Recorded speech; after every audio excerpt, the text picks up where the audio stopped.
आत्मा का स्वभाव सुख है। आत्मा का स्वभाव क्या है? सुख है। इको बढ़ाओ, वॉल्यूम बढ़ाओ थोड़ा। आत्मा का मूल स्वभाव क्या है? सुख है। आत्मा क्या चाहता है? जीव क्या चाहता है? सुख चाहता है। ठीक है।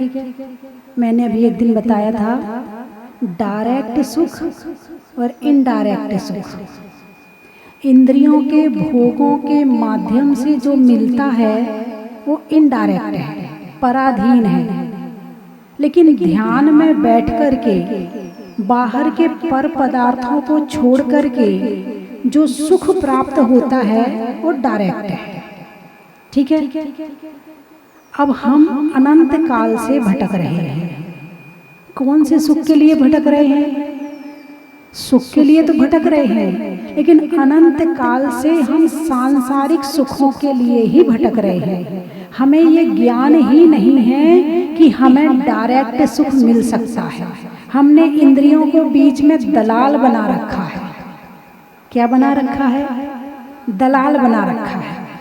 तो सांसारिक प्राणी सुख, साधन और सुविधा चाहता है।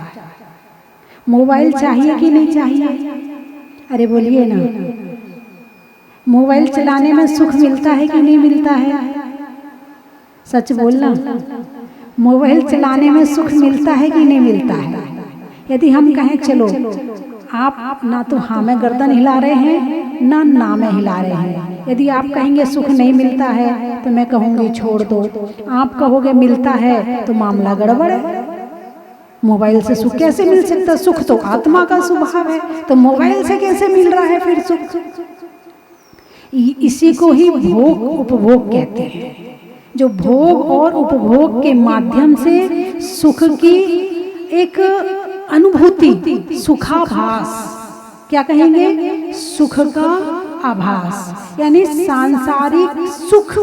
एक सुख अपने साथ में 4 दुख लेकर आता है।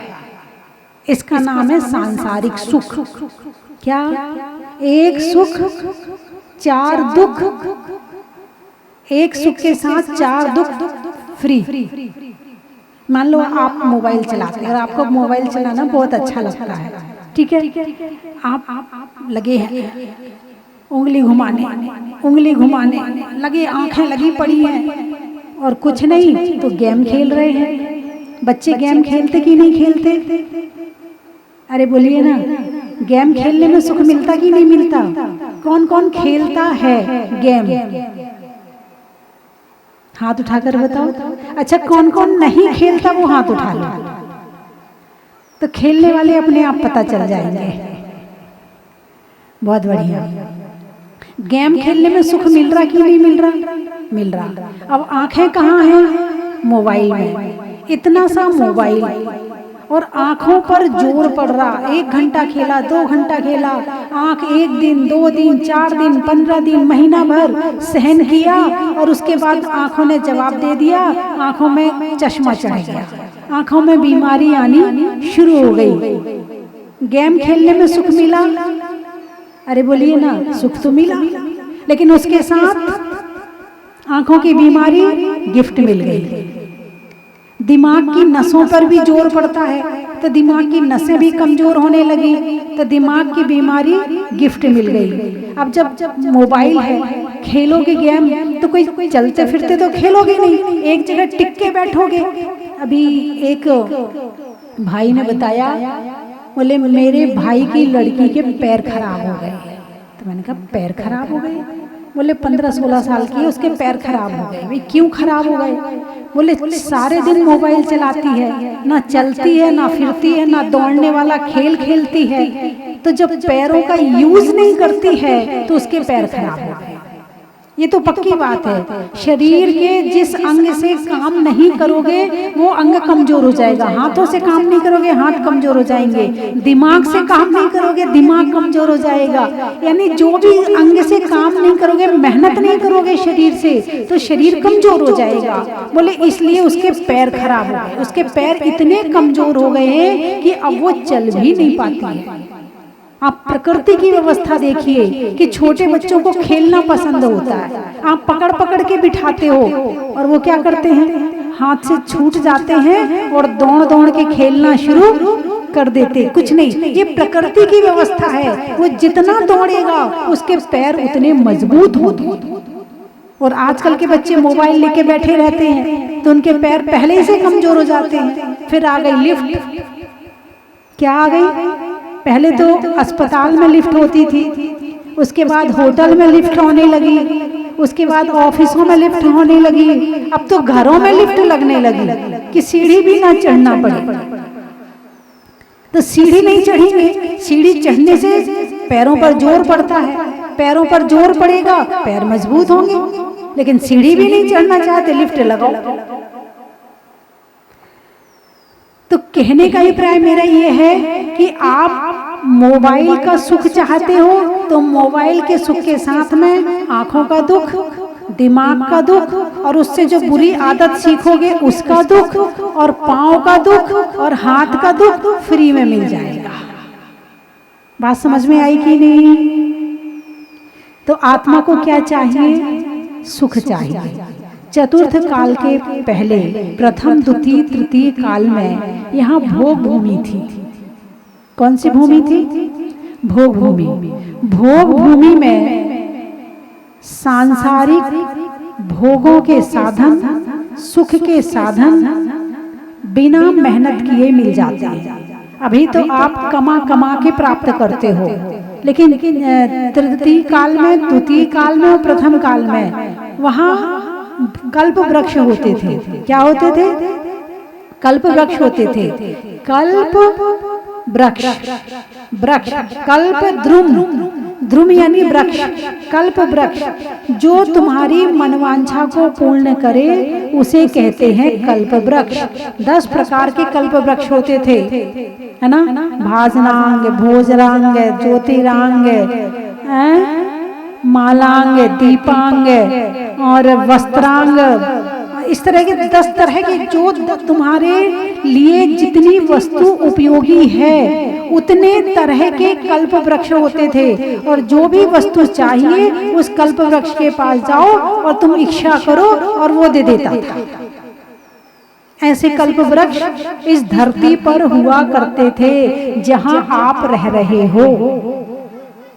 लेकिन जैसे ही चतुर्थ काल लगा तो कर्म भूमि आ गई, और कर्म भूमि आ गई तो कल्प वृक्ष गायब हो गए। प्रकृति की व्यवस्था के अनुसार कल्प वृक्ष गायब हो गए। फिर भगवान आदिनाथ ने असी, मसी, कृषि, विद्या, वाणिज्य और शिल्प, इन 6 कर्मों का उपदेश दिया। और जो 72 तरह की कलाएं थी वो अपने पुत्र एवं पुत्रियों को सिखाई। तो इसके बाद फिर ये कर्म भूमि शुरू हो गई। फिर ये खेती बाड़ी, दुकान चलाना, ये मकान बनाना, ये करना, ये सब शुरू हो गया।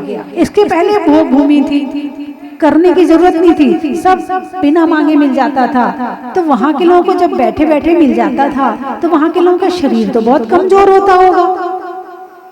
नहीं, वे वज्र श्रव नारा संगनन के धारी होते थे, इतने पुण्यवान होते थे कि उनके शरीर में कहीं से कहीं तक कमजोरी आ ही नहीं सकती थी। 5 तरह के कल्प वृक्ष होते हैं स्वर्ग में। कितने तरह के?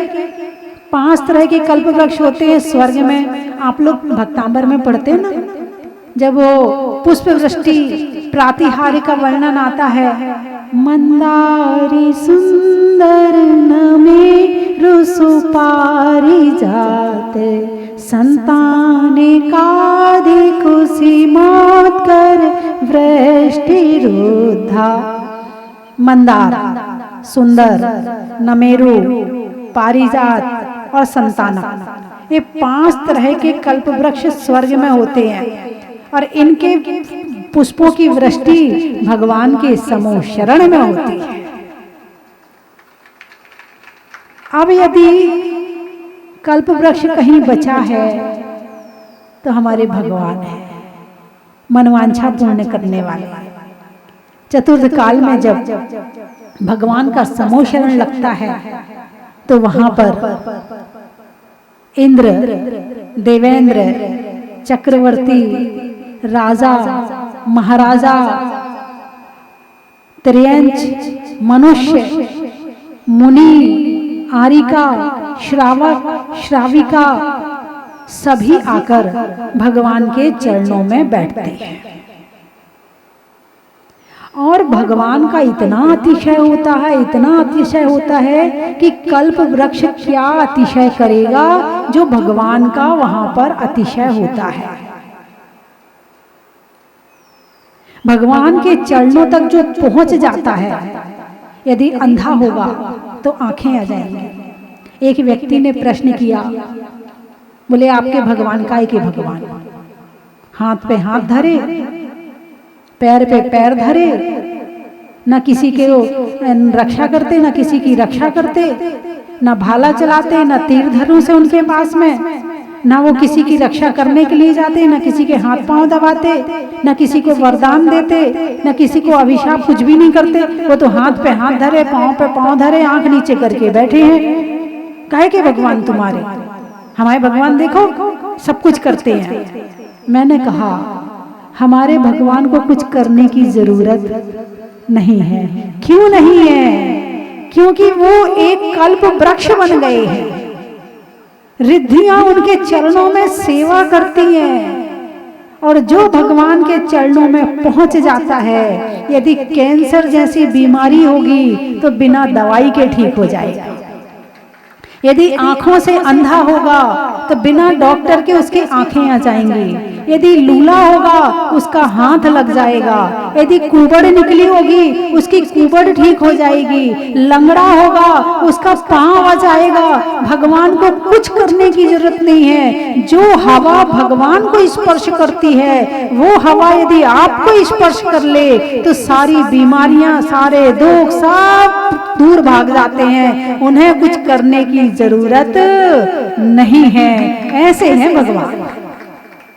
जैसे पारसमणि होता है ना, पारसमणि क्या किसे कहते हैं? पारसमणि जो लोहे को छू ले तो सोना बना देती है ना।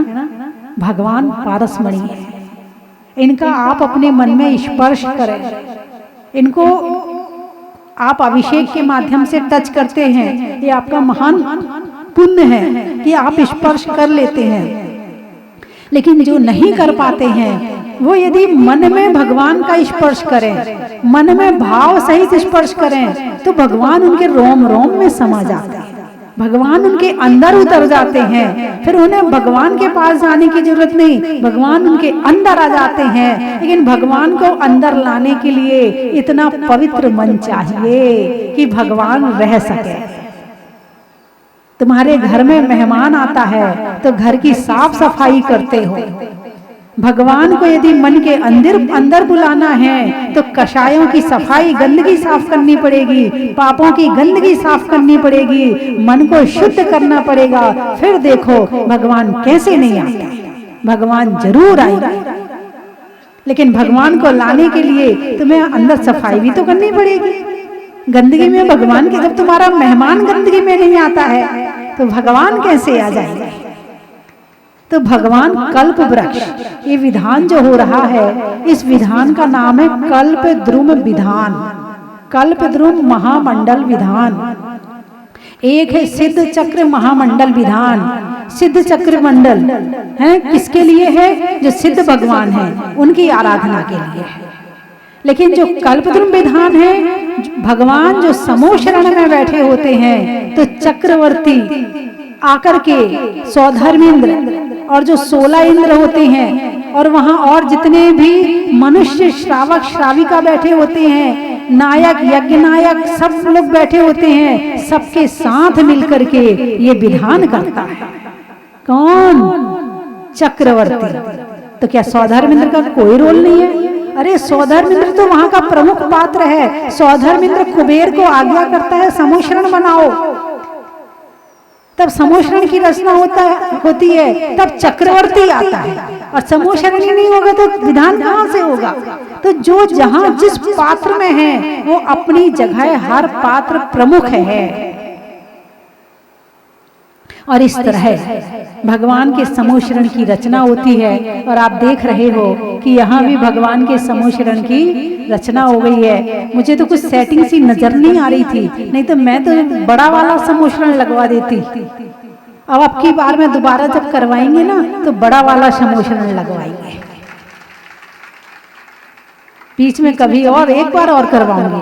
अभी मेरा मन अधूरा रह गया पूरा समोशरण। अभी जो बड़ा वाला समोशरण आता है वो समोशरण नहीं लगवा पाई, नहीं तो लग सकता था, कोई दिक्कत नहीं थी, लेकिन मुझे कुछ सतूना सा नजर नहीं आ रहा था, क्योंकि स्थिति ऐसी थी, बारिश अलग, मिट्टी अलग, और टेंट वाला बेचारा वो अलग, क्यों लेट हो रहा है इधर सब। तो मुझे लग रहा था पता नहीं हो पाएगा कि नहीं हो पाएगा, लेकिन जो हुआ वो बहुत अच्छा हुआ, और जो होगा तो भगवान का समोशरण आ गया है, आ गया है, आ गया है। भगवान कल्प वृक्ष के रूप में, भगवान के जो पीछे जो वृक्ष लगा है वो अशोक वृक्ष है, वो कल्प वृक्ष है। जो भी भगवान के पास आ जाएगा वो हर चीज कल्प वृक्ष हो जाती है, हर चीज ही वरदान देने लगती है, हर चीज ही अपना फल देने लगती है। भगवान चेतन है, सारी चीजें अचेतन हैं, लेकिन ऐसे चेतन हैं कि अचेतन में भी ऊर्जा आ जाती है। ऐसे कल्प वृक्ष रूपी भगवान समोशरण में विराजमान है। और भगवान की भक्ति अब हम प्रारंभ करने वाले हैं कल्पद्रुम महामंडल विधान के माध्यम से। ये विधान मैंने हरिद्वार में लिखा था। हरिद्वार वहां पर जेसी जैन, यूसी जैन बैठे थे, एक पंडित जी बैठे थे। तो जेसी जैन ने पूछा, बोले पंडित जी सबसे बड़ा विधान कौन सा होता है? बोले कल्पद्रुम विधान सबसे बड़ा होता है। तो बोले उसमें क्या होता है? बोले उसमें समोशरण लगता है और उस भगवान की पूजा होती है। तो बोले वही वाला विधान करवाएंगे। तो मैंने कहा वो विधान तो मैंने लिखा नहीं है, मैंने तो समोशरण विधान लिखा है, और वो उसका आधा पार्ट है, उसके आगे की पूजा तो है नहीं है। विधान होने में करीब 1.5 महीने का टाइम था। तो जेसी जैन जी बोले, माता जी विधान होगा तो आपका लिखा हुआ होगा। मैंने कहा भाई इतनी जल्दी विधान मैं कैसे लिख दूंगी, 200-250 पेज बाकी है। बोले नहीं माता जी विधान तो होगा और आपका लिखा हुआ होगा। चलो कोशिश करती हूँ। लिखना शुरू किया, इधर लिखती जाती वहां छपने चला जाता, इधर लिखती जाती वहां छपने चला जाता, इधर लिखती जाती वहां छपने चला जाता। 22 दिन में कल्पद्रुम विधान पूरा हो गया, छप गया, और 1.5 महीने में वहां पर हरिद्वार में समोशरण की रचना होकर के सबसे पहली बार उनके यहाँ जेसी जैन जी ने अपनी तरफ से पूरा विधान करवाया, पूरा अपनी तरफ से सारा कार्यक्रम करवाया। तो ऐसा ये अतिशयकारी विधान है। जहां समोशरण लग जाता है, भगवान का समोशरण पुण्य भूमि पर लगता है। कहाँ लगता है?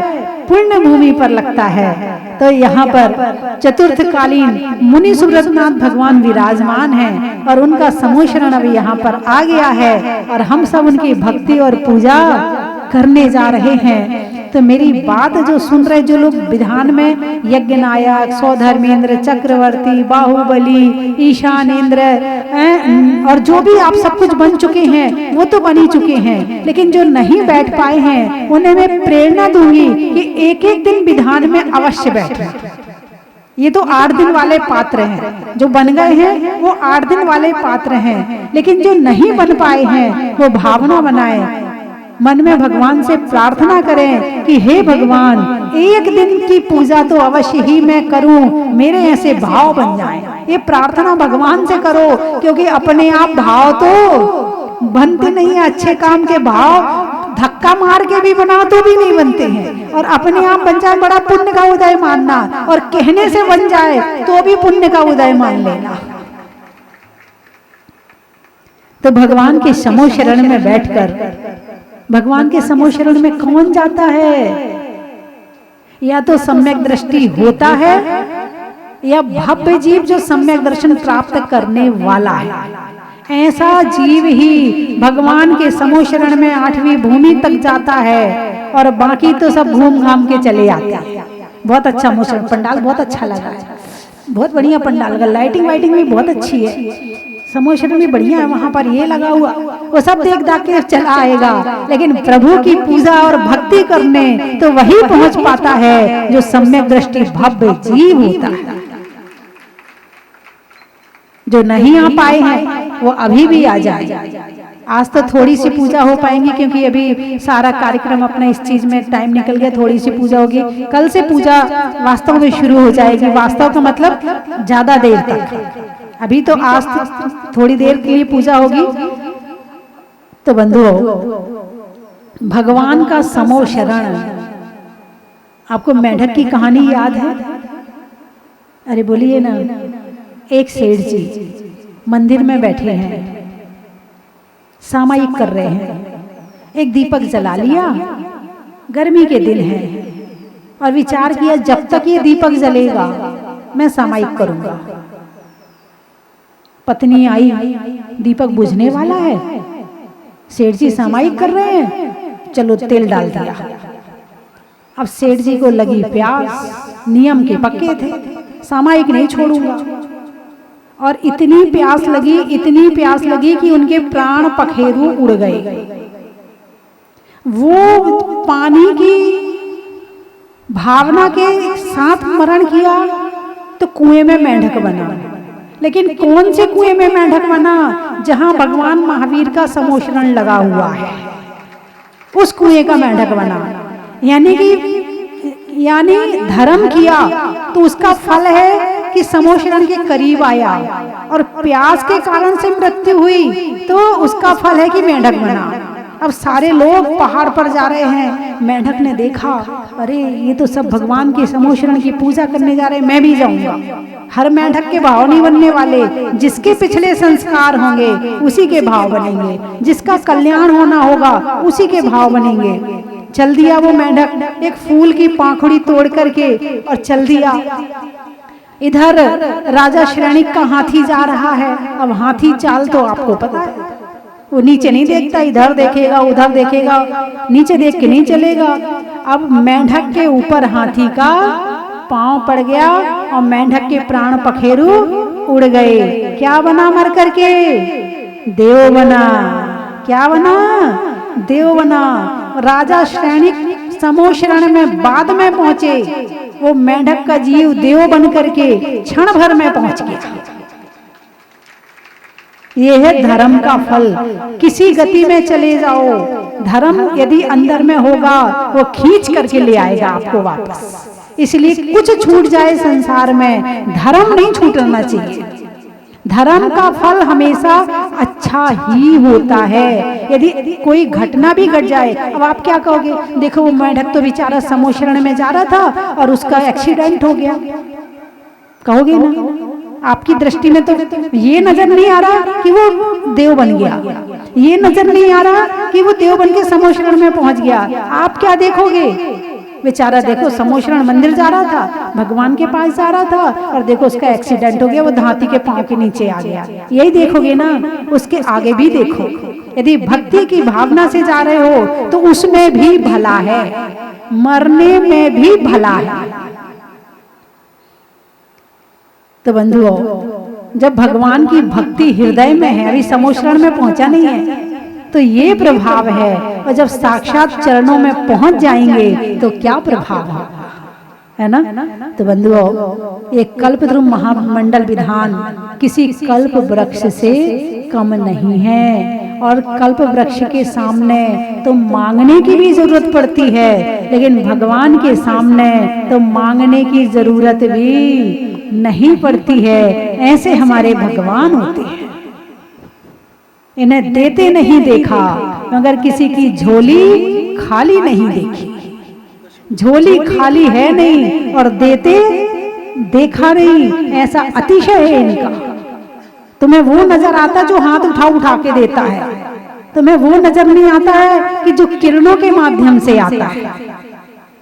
तो एक कल्पद्रुम महामंडल विधान आज से प्रारंभ हो गया है, और अब ये प्रतिदिन सुबह 6 बजे से 11 बजे तक होगा।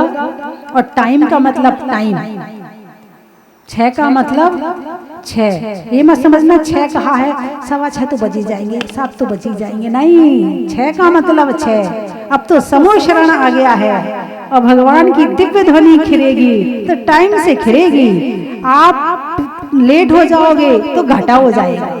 इसलिए जो यहाँ रहना चाहे उसकी भी पूरी व्यवस्था है, और जो बाहर से आना चाहे तो आप अपने टाइम से आ जाइए, है ना।